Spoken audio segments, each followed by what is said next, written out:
Welcome to the final and the most awesome panel conversation about culture and defense, how they are combined together in this beautiful Friday afternoon here in this one of the most amazing towns in Finland, which is Turku. And my name is Mikko-Pekka Hanski. I'm a facilitator of this panel, and I'm also a founder of a Solvay music program that is actually a practical activity related using culture and art in changing the world and society to a better place. And today is actually a world premiere in Turku in Lokomo, so find your way there at 7 p.m. for the amazing concert. I'm using amazing like one of the persons across the Atlantic in order to amplify the message. You know, the Russia's full-scale invasion in spring 2022 reminded us, and all actually the activities from the Russian side throughout the decades has actually shown that how important culture is. And I have to say that, of course we have to invest into the defense technology and military spending. That's kind of like obvious thing apparently, but we should also consider that why we are actually doing that. What is the reason of all defending the democracy? What is the reason of trying to figure out the security in the borders? What is the meaning of all this? And there comes the idea of art. But before we go into the conversation, I think we have to look at a little bit from the practical side. So there's a song in Ukraine called Oi Luisi Servona Kalina. This is from the 18th century, and nowadays it's been used as a very patriotic song about what does it mean to go to a frontier. Many of Lukas Daseski has been playing this song in the front line. Anders Adlercreutz played this song in the House of Parliament. And now today we have a version of the song in Finnish language by Lilli Loiri, the lyrics.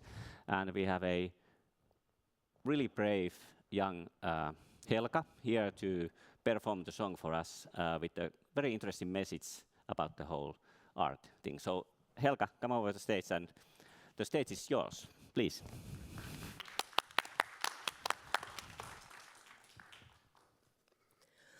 Taittuu heisi sotasappan alle, katkemaan sit ei saa. Runno karhun kynnet kauniimaamme, muttemme murrukaan. Kestää kaunis Ukrainamme, vaikka repii lapsiamme. Haaskaa linnut Moskovan, mä käden ojennan. Et hän itke Ukrainamme, meil on totuus suojanamme. Kuulemme sun huutosi, on Suomi siskosi. Harmaa multa vihollisen silmiin, puukko kaulalla. Ettei koskaan pienen lapsen kallo murtuisi turhasta. Kestää kaunis Ukrainamme, vaikka repii lapsiamme.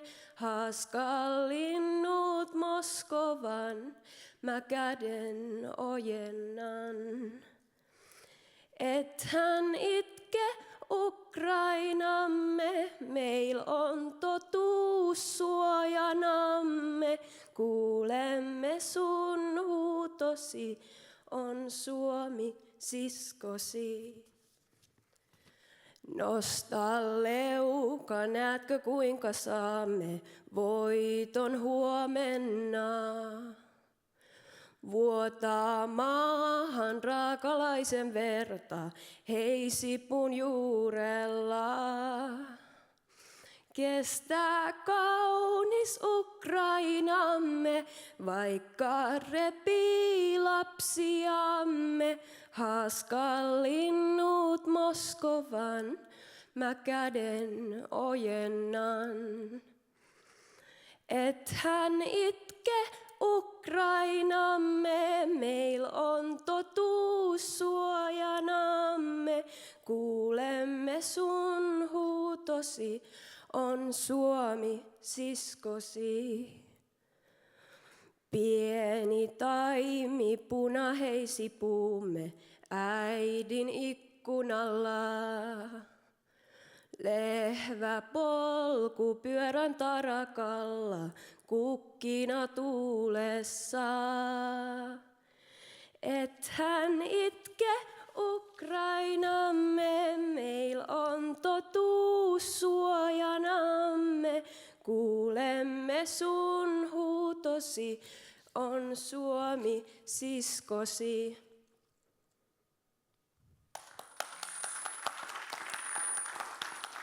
Hyvä Ilkka.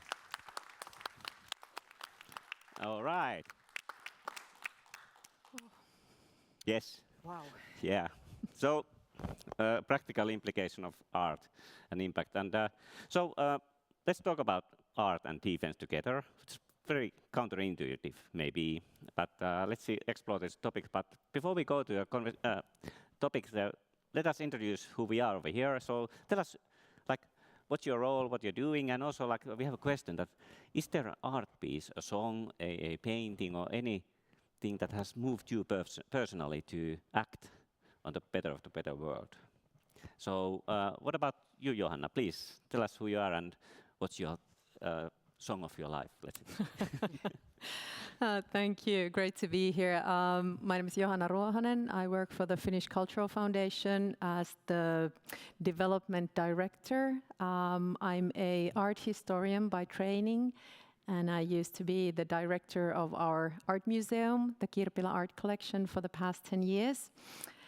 But now working more broadly with art and also science. The question about a piece of art that would have made me act was a difficult one, because then I started to think what has pushed me to this career path, and that was a bit too big of a question. So I will choose a artwork from this year that really shook me. And that was a piece called Dark Noon by a Danish theater group, Fix and Foxy, which was on tour in Espoo, in the Espoo Theater. And it was with a South African ensemble. And the way they portrayed history, hungry and poor Europeans arriving in the Wild West, was something completely different aesthetically, emotionally, and also the narrative and the new way of reading the colonial history, that it really stuck on me and made me think and made me educate myself. So that's a piece. Excellent, excellent. Great story. Dark Noon. Dark Noon. Ooh, scary. All right. Jussi, please. Thank you for the invitation. So my name is Jussi Merikanto, and I'm the managing director of the Turku Music Festival. And my background, I was over 15 years in the Finnish National Opera as an opera singer. And before I went to the other side, to the management side and artistic planning. And how was Helga singing? It was excellent. Yes. And I must say, the moment here was kind of also the moment what drives me go forward. Because this was kind of the message, the music, the moment. It kind of, I forget the moment where I was now involved here, speaking with you and with the audience. Yeah. So I've really felt it that we can go forward also, that drives me also forward.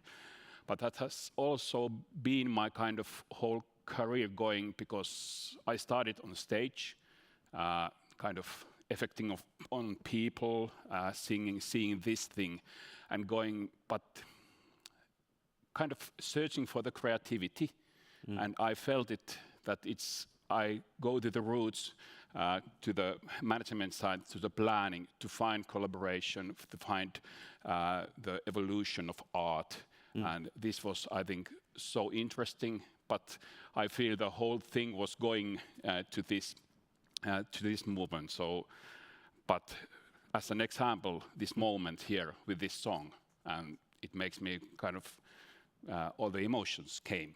So I'm really happy for this song. Thank you.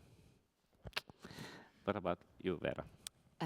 Well, I have to also salute Helka's singing and the lyrics in Finnish. I thought they were incredibly powerful. And I think that was just a fantastic example of what does it mean, how does culture touch us? What does it mean that we have culture as a form of defense? So I was supposed to introduce myself as well. So I'm Veera Heinonen, and I'm the Director of Foresight and Training for Finland's Innovation Fund, Sitra.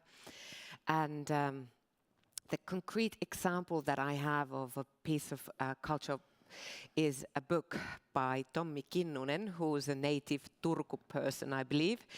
And he wrote a book called Kaarna. It was published last year. And there was this powerful storyline about the Soviet partisans abducting Finnish civilians. And it's a storyline that is not in our history books, and it's not in part of our national narrative of the Finnish wars. And because in many ways, I would say it's shameful. We never tried to extradite the civilians, unlike we did our soldiers. Obviously, there were perhaps not mechanisms to do this. But I believe for a nation to survive its wars and go and be future-oriented, I think we should also somehow address the painful parts of our history. And I think literature has the freedom to do that, unlike perhaps news affairs and current affairs stories, or then the official history that we rely on often. Yes. So that's the example I would like to share with you. I'll share my example is my first song that I remember as a 4-year-old boy in Voikkaa. I was playing from C cassette a fantastic piece of Taiska, Haltin Hat, which kind of like made me to think about that there must be some other worlds in this, and also amplified my imagination so much. So we all have these stories of our emotions and stories that we all have our favorite thing, and I think it's good to reflect once in a while for anyone else to what it is. But hey, let's have examples. You must have seen all kinds of examples from the past history or recent history where actually art or culture has been used somehow in very practical ways to increase the social fabric or the social cohesion, or kind of like being almost like a defending unit. Do you have any stories that you would like to share, or practical examples of those, from war and peace? Well, I think the most famous one is the Jean Sibelius Finlandia. So it was 1899. So Finland was under the Russian power at the moment, and it was just a part of a big orchestral piece, but it had the name Finlandia. And it was orchestra piece with the famous hymn in the middle of the piece, but it didn't have the words in that point. But it was. I'm also kind of thinking, would it be different if the whole song had different name?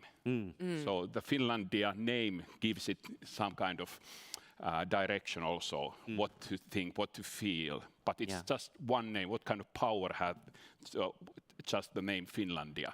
And it was 1939 or 40 when the words came to the hymn, and it was also in the middle of the war. Yes. So that was, the story is quite interesting, I think, in a big way, and it has a huge importance also in these times. Yeah, totally, in the mental state and the heart and everything. And I've seen one version where BBC Symphony Orchestra and choir played the Finlandia, and the choir sang it in Finnish, which is also a very powerful kind of a sign of connection. What about Johanna or Veera? Well, in the context of music, I think the Estonian singing revolution is obviously something that comes to mind. Very inspiring. And not having lived through the experience, but just reading on the power of 100,000 people, every 10th of a nation coming together, singing together as an active act of resistance, and then the Soviets started to play a song by a big orchestra, but there were too many singers that they just couldn't be silenced. So that's something that apparently was a very key step to on the way to independence. So I think that's a very powerful demonstration of what singing together can do. Indeed. Very inspiring, Estonian singer from Finlandia. What about Veera? Well, I will share a little bit of a different viewpoint, because I'm a former journalist, a print journalist or a writer.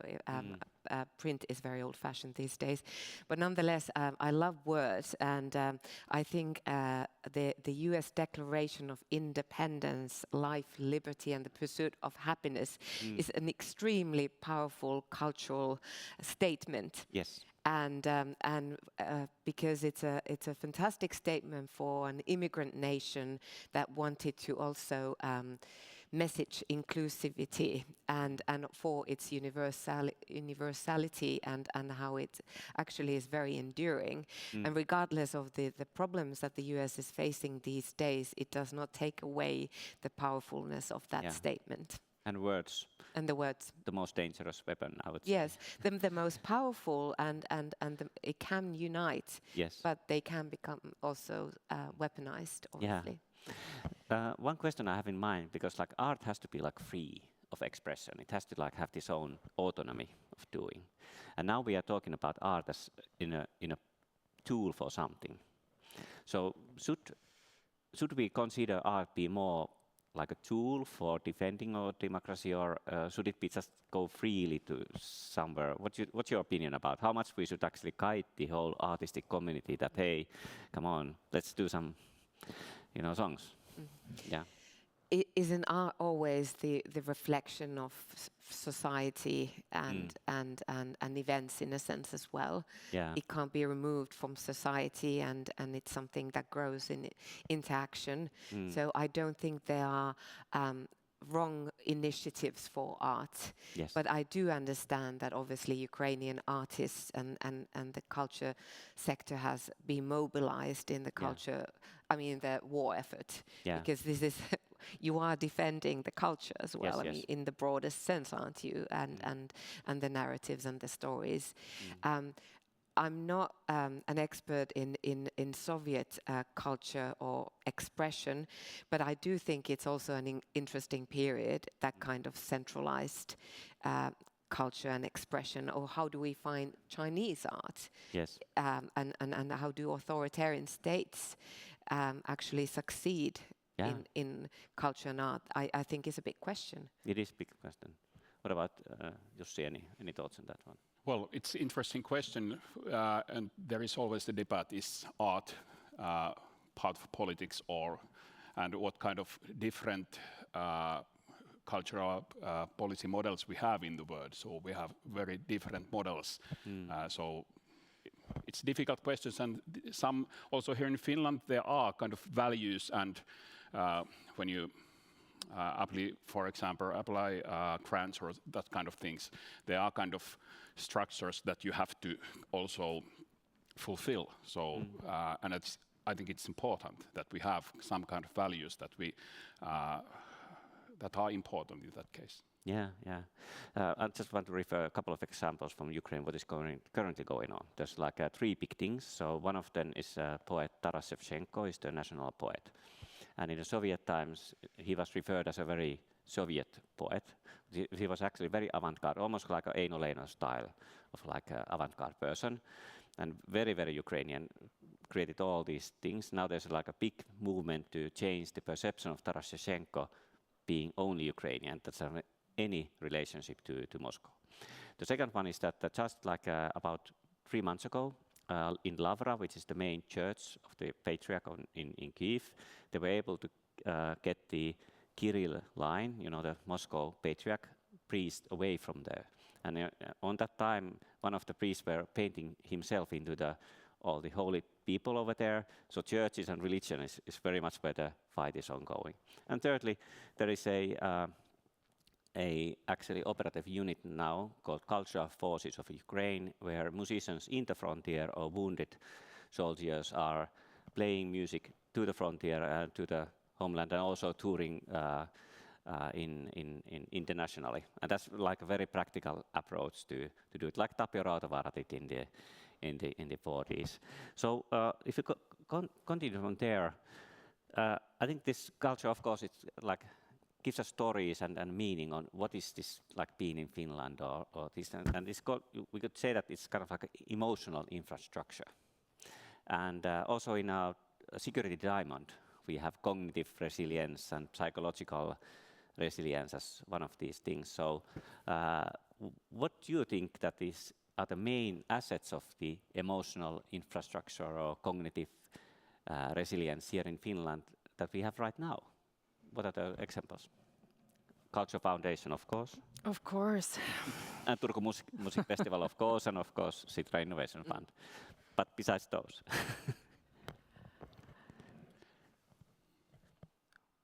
Well, yes. No, okay. So is the answer kääriä? Yes. Yeah.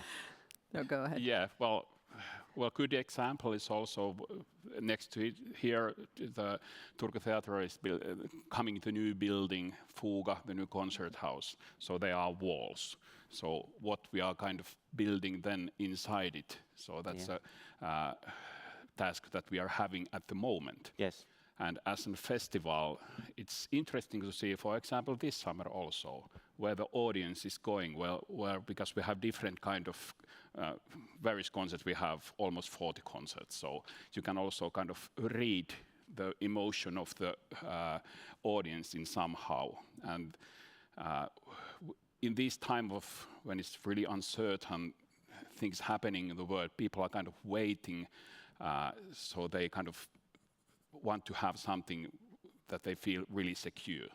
So these kind of new things, really problematic things, also kind of what's the root of the art, kind of having questions that doesn't have clear answers. They are, I think, more difficult at this time. So, for example, for the example of war, for having music kind of entertainment, because this kind of romantic music was really powerful in the times of war. So that's the question, also reading about the audience at this point. Yeah. That's also interesting to see what are they searching. And this, in Finland, this is also, well, the Estonia was really good example, for example. I feel it really inspiring to explore the culture of Estonia. Yeah. We had a really big concert series here from Arvo Pärt Music, and we had a lot of collaboration with Estonia. So the young artists, and so they have, it's not such far away that they were under Russian power. So Yeah. I think the culture there is really, really important. Yes. They really have faith on it. They kind of believe on culture, what kind of importance it has to the people of Estonia. Yes. And I think the artist and for example, the Arvo Pärt Music has kind of inspired also the young artists and composers in that country. You can really, really feel it. Yeah. And I feel also here in Finland we have different, there are a few generations now that we had the kind of our wars, for example. So the point of view how we kind of have faith on culture is kind of different. Yes. And this is then interesting kind of build these kind of infrastructures, for example, the Fuga Hall. What kind of, is it just entertainment for people, or is it the questions of art? Yeah, definitely. By the way, for the Estonian things, tonight in the Solvay concert, the conductor is Walter Soosalu, which is the Estonian conductor, and the arrangement for symphony are done by Bianca Rantala from Estonia, so we have a very strong ties to the Solvay music promotion. Anyway, so Veera. No, I agree that we need common spaces, whether it's cultural experiences and or whether for other places to gather and meet and interact. And I think there's even research that if you experience culture in a group, you have a stronger impact. I mean, imagine going to a club and hearing a great band, or being in the theatre and sharing that emotion of a very powerful play, and sitting next to people you don't necessarily know, but you have that experience together with them. That is something quite powerful, and I think it needs to be underlined at this day and age when we often might be isolated with our digital devices, and I'm afraid I think we should also discuss the fact that how can our culture reach different generations. I know I'm the segment. I'm a middle-aged elderly woman soon, so I'm the one that usually goes to the culture events and sits there with her friends. And I think we should just really look at how we could get different populations in Finland also to experience those events. One thing that I would also like to elaborate is the fact that what are we defending if we are thinking about defending something in an interstate war? Yeah. I mean, broadly speaking, that there isn't really anything else but culture we're defending. We are defending nationhood, and nationhood is made of culture, and I think we had a very strong understanding, a shared understanding, what Finland's nationhood was in post-war period. I'm not sure whether we have today. I mean, we like to think of ourselves as a very democratic state with rule of law. Yes, I think we are a democratic state with rule of law that has a strong global conscience. I'm not sure anymore if we have a strong global conscience. I mean, I understand our public finances are in dire straits.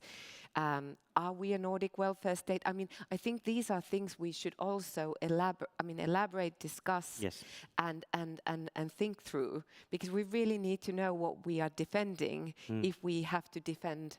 I mean, at the sort of the extreme end in a war, something. Yeah, definitely. And continuing from that, I think what you described about building structures, I think what we need to also keep in mind is that art and culture, it's an ecosystem, and we need all the different levels of small organs and large organs, and going back to whether art is free or used for a purpose. I think it's both. Yeah. and the way that what's happening at the moment in Finland with the funding cuts and restructuring, we might be losing some parts of this ecosystem, and it's very hard to predict on like what effects what and what's the end result of all these changes. But yes, as a tool for democracy, we need many voices and different voices and different art for different communities. So besides my joke on Käärijä, it's very hard to find phenomena that would actually gather such large populations' attention. But they all, even though the public in question for a performance might be small, together they create the audiences and the ecosystem of art. Yes, so with a lot of voices, and I give one example of the current thing that has inspired me a lot. In addition to Helga, is the band from the eastern side of Helsinki called Lähiöpotoks, where the singer is Seksikä Suklaa, and the band is actually Finnish heavy metal band, which is combining these things. Fantastic, really, really great point of view to decrease the polarization on these things. So we talked about money a little bit. So I'll give examples about the enemy of Ukraine right now. So in the occupied region, Russia has spent $1.8 billion to the patriotic education, which many of that is actually true culture. 1.8 billion. The cultural budget of Ukraine is 200 million. At the same time, a yearly budget of Social Design Agency, which is the hybrid influence agency of Moscow, they spent 600 million to call the people in Kyiv, to call the people in Chisinau, to do social media campaigns, which the content is culture. So somebody in that side has calculated that spending 600 million in a year or 1.8 billion in patriotic education has a return on investment. So should we increase the investments into culture as we are investing now with the rockets and bullets as well? What do you think? Yeah, can you rewrite history with money? Maybe you can. Yeah. Money is energy, and I think we need to have more energy into culture, and it means actually that we have to start making choices, that we start using all the assets that we have to better defense. And there are also structures to make something big. For example, Käärijä and these kind of things there are structures that, and also kind of money, what makes things big, and so money is one also solution for this kind of thing. Yeah. But rarely. That's one example. Veera, When we have the Käärijä. Veera, please. Sorry. No, it's okay. I was just going back to the idea of which was more of a question, but are centralized authoritarian efforts in culture been impactful? I mean, do we have historical events? Because I think the Soviet effort was not very impactful. Yes. I mean, Russia has an amazing history of culture in different forms of culture, but that was not during the Soviet times. Yes. And China is, I'm afraid, is a mystery to me in forms of culture. So I think, I mean, Ukraine, often the underdogs are so much more creative. Yes. And I think Ukraine has done an amazing job putting, sort of making its cultural go global. I mean, imagine the amount of literary works that have been translated now during the war. Yes. Or Ukrainian artists that have been in worldwide tour, and it is because of people like you that have been helping to find sponsors and give infrastructure. But nonetheless, I mean, we don't see Russian artists doing the tours. Yeah. The one thing that is different, and that is definitely the digital platforms and social media. Yes. We've never seen a propaganda machinery of this kind. And this is where we, the market capitalism and authoritarian elements shake hands. What we've seen Meta and the likes of Meta create, this incredible machine through pure market innovation and market machinery, because of its the value of the company and the amount of money that they put into research and innovation, so that they can manipulate people and keep them engaged on their platforms, is the unknown. Yes, indeed. And there's a lot of art and creativity on creating these algorithms that keeps us engaged in the platforms. So it's all around the culture. So let's talk about a little bit about the dreams. And one of the dreams that we could have is that you might have some like a problem here in Finland, or something that you think that should be solved. And what is that problem, and what you like to solve as a dream, and how culture, if you had all the resources, what kind of culture you would like to use to solve that problem?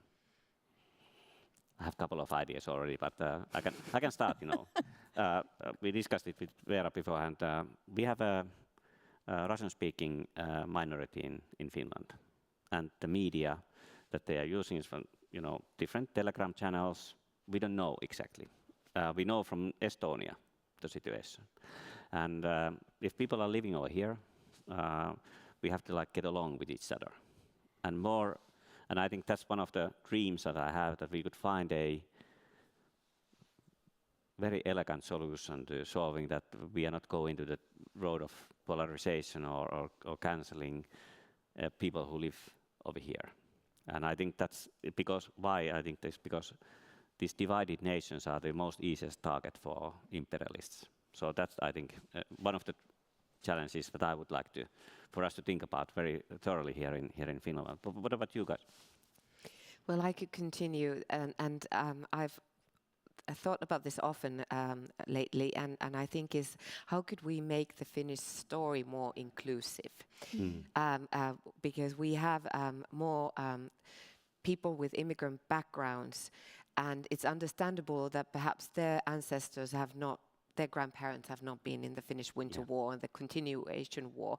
And our sort of idea of nationhood is so anchored in that story. And I would like us to move forward, I mean, obviously respecting that story because it's an important part of our history, but could we also think about our national story as something different in the future, or having new elements in the future? And I would like to give a lot of credit to Pekka Timonen, who's the mayor of Vantaa and who was the chair of the Finnish Century Committee 2017, and he had the slogan "Together." The whole idea that if we could also start celebrating the Independence Day in a more pluralistic way. And also look a little bit towards the future always, because we have been very much anchored in the historical aspects of our nationhood. What is the modern Finland? What is the future Finland? What is the intergenerational Finland? So that's my bit. I don't have solutions yet. Yeah, but that's the work of artists. It's an artist who creates a story. That's a great challenge. What about you? Yes, and I totally agree. And I think, for example, festivals, we have the good opportunity also kind of be in this time and look also a little bit to the future, as art sometimes does. With festivals, it's also the collaboration between countries, between festivals, between artists. It has been really, really fruitful because it has always given some kind of co-creation models. So it also makes it diverse in every way.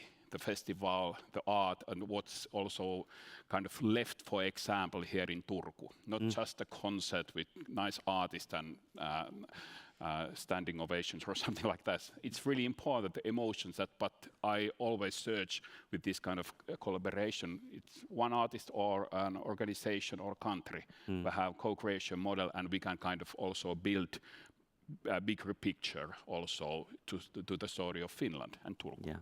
Yeah. I, by the way, yesterday heard a fantastic story of Finland where Hymyilevä Apollo by Eino Leinova's rap version with Kantele. That's really fantastic. I'm still amazed about the whole thing. That's like a new story, I think. Hymyilevä Apollo, great poem. What about Johanna?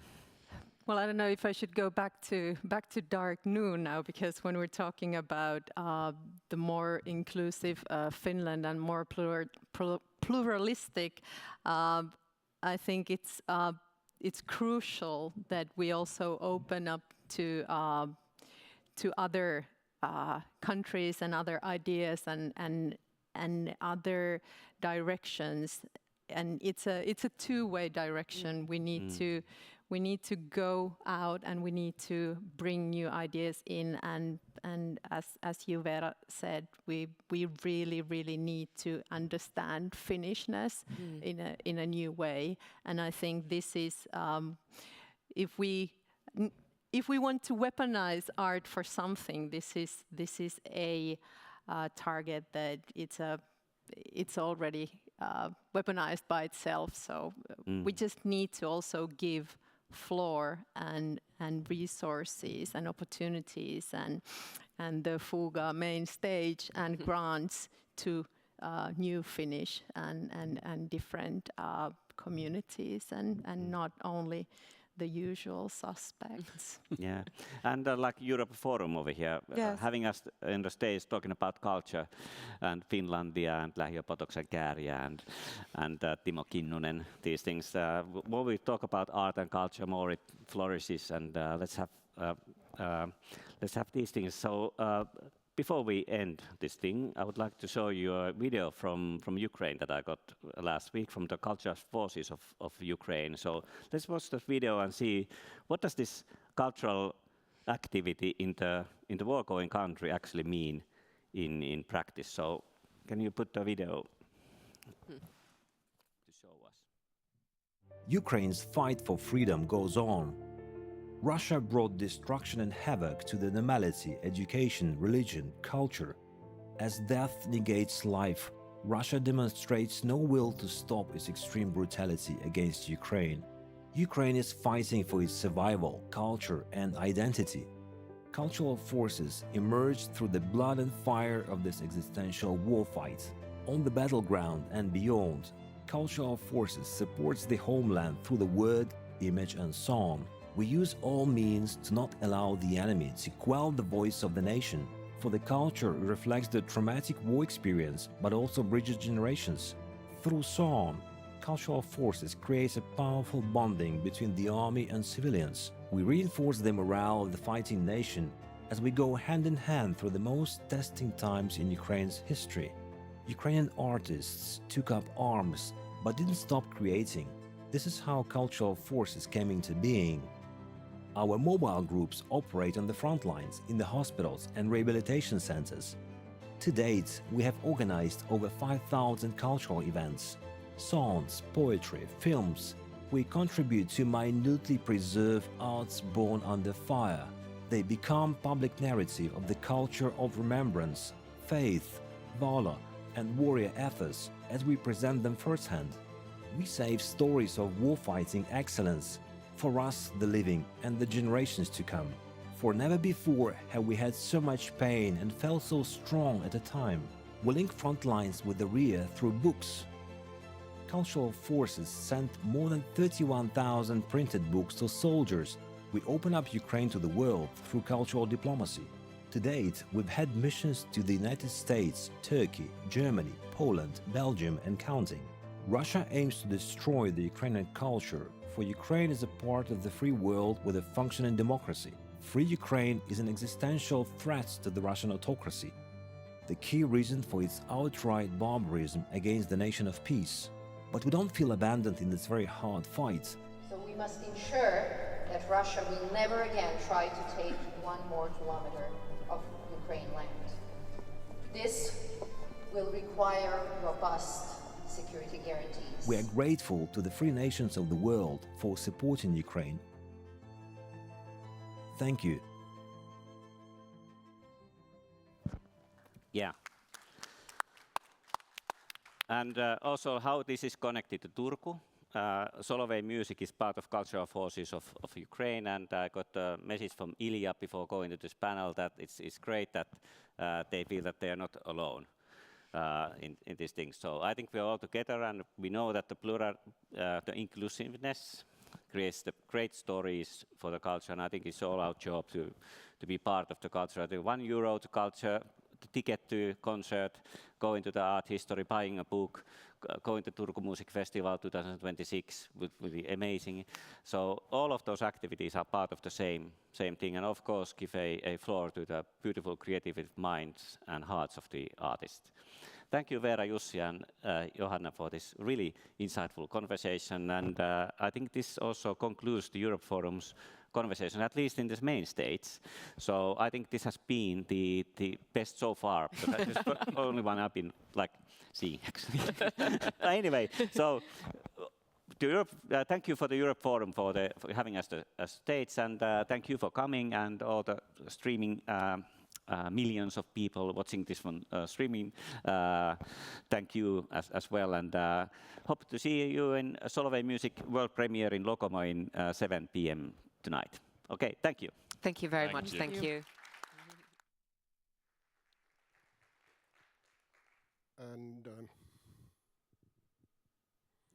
And also from the panel and also from the organizers, thank you for a fine discussion at the end of this Eurooppa-forum. Kaikki päättyy joskus, ja tällä kertaa päättyy Eurooppa-forum tähän tilaisuuteen, tähän tapahtumaan. Olemme 3 päivän aikana saaneet kuulla erittäin kiinnostavia keskusteluja, mitkä ovat tuoneet yhteen niin tutkijat kuin myös poliitikot, asiantuntijat eri aloilta,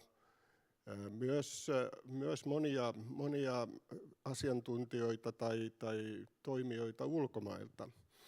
Eli Eurooppa-forum on täyttänyt jälleen kerran tehtävänsä tuoda yhteen ihmisiä keskustelemaan.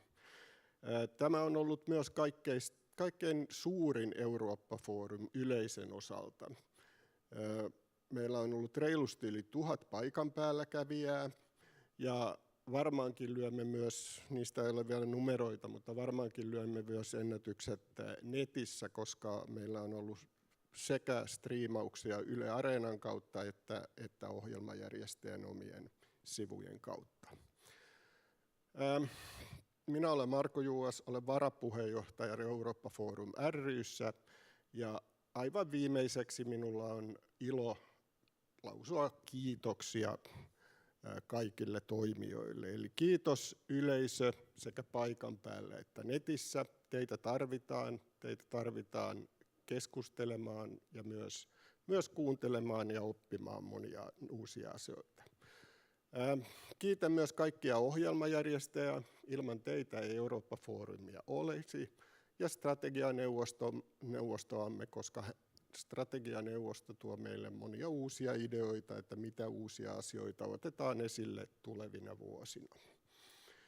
Käytännön toteuttajat ovat ne, jotka saa tämän itse toiminnan etenemään. Ja suuri kiitos Serttia Eventsille, Turun kaupunginteatterille, Turun kaupungille, Rajupajalle tekniikan hoitamisesta, Language Wirelle, Nightsec, Turun ammattiinstituutille ja viimeiseksi, mutta ehdottomasti ei vähäisemmäksi, kiitos myös kaikille vapaaehtoisille, jotka ovat auttaneet meitä järjestäjä ja auttaneet teitä yleisöä tuolla tarvittaessa, tuoneet tavaraa, kun jotain on puuttunut. Ja aivan loppuun. Ensi vuonna tavataan taas Turun kaupungin teatterissa 26.–28. elokuuta. Eli sama paikka, suurin piirtein sama aika. Tervetuloa. Kiitos.